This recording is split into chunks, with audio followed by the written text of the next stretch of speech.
This movie is an animated movie that tells a story about Charlotte Salomon, a German Jewish artist who's living in the south of France between 1941 and 1943. It's in the 18 months before she was captured and sent to Auschwitz, created nearly 1,000 paintings inspired by her turbulent life that would be presented and titled as song play, life or theater. A work often referred to as the first example of what would become known as the graphic novel. So this story is really fascinating and definitely worth telling. Unfortunately, this movie fails to deliver. It's a compelling journey often rendered inert by quick transitions from one tragedy to another. The main problem is the story, which manages to feel bland and ordinary when it should be exceptional. This movie comes off as colorless, and given the notoriety her life story has taken on, we feel we're seeing a very adult tale watered down for the medium. Nothing on screen truly justifies this medium as its best avenue forward.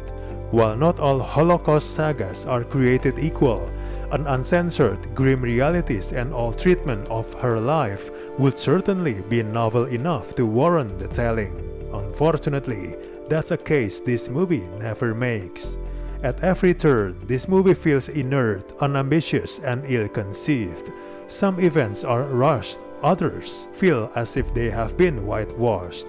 This movie feels like a classic case of an animated film that doesn't understand the contours of animation.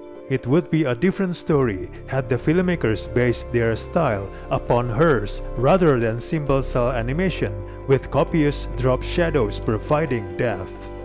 The animation is pretty bad in this movie, which feels awkward in a movie about an artist. This movie is also saddled with banal dialogue. Keira Knightley has to use her voice make Charlotte an interesting character when the understated animation fails to bring her to life. Without her body to illuminate her work, her voice feels lost.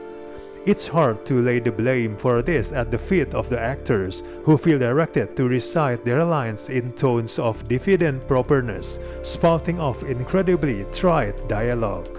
The filmmakers also do themselves no favors by sharing black and white footage of Charlotte's father and stepmother talking about her life and work after the war.